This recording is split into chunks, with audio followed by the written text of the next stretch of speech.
لو انت بتدور على مهارات كرة قدم تقليدية فالفيديو ده مش ليك. اقفل الفيديو وما تكملش فرجة، لان ببساطة النهاردة هتتعلم مهارات من نوع تاني خالص. انا اسمي حسام هاني، وفي فيديو النهاردة اعلمك 3 مهارات لكرة الشوارع تقدر تعملهم في اي مدافع وتعدي منه بكل سهولة. ما تنساش تعمل لايك وسبسكرايب، ويلا بينا نبدأ.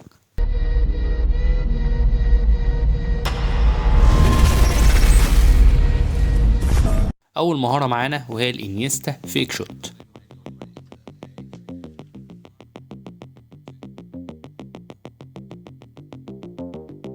واول خطوه عشان تعمل الحركه دي انك تعمل فينت بجسمك وتزق الكوره ناحيه اليمين بالشكل ده. تاني خطوه هي انك هتشوط وتقف على الكوره بالشكل ده.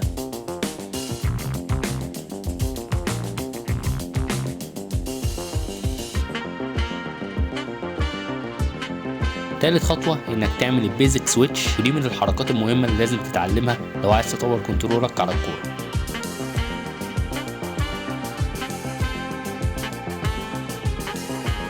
واخر خطوه وهي الانيستا موف. لو مش عارف ازاي تعمل انيستا موف، انا عامل فيديو بيتكلم بالتفصيل عن المهاره دي وكذا مهاره تانية هيظهر لك فوق دلوقتي، روح اتفرج عليه.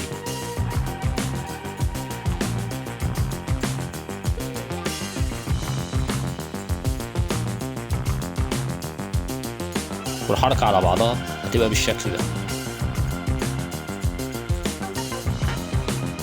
تاني مهاره معانا وهي الدراج في موف، ودي من المهارات الفعاله جدا في الملعب لانها بتفتح لك زاويه شوط.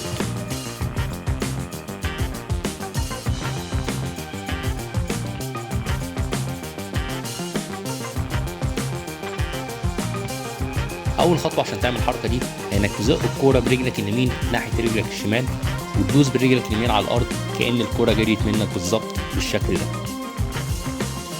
تاني حركه هي انك تلحق الكوره برجلك اليمين وتعمل جامب وبترجع الكوره لورا برجلك اليمين بالشكل ده.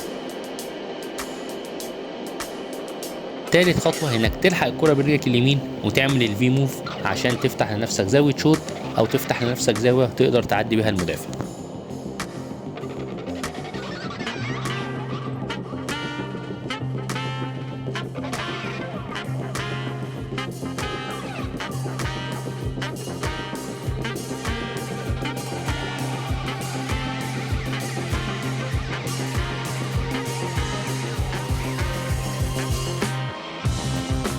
تالت مهارة وهي البرازيليان سيت اب، ودي حركة مهمة جدا بس صعبة، يمكن من أكتر المهارات اللي تخليك تعدي أي مدافع بسهولة.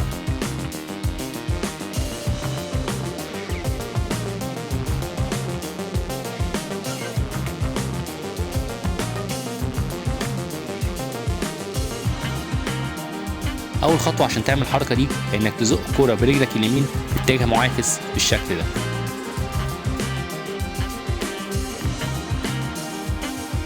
تاني خطوة هي انك تنط لفوق وفي نفس الوقت تلحق الكورة برجلك الشمال. تالت خطوة هي انك تزق الكورة برجلك اليمين وتعمل تمويه خفيف بجسمك بالشكل ده.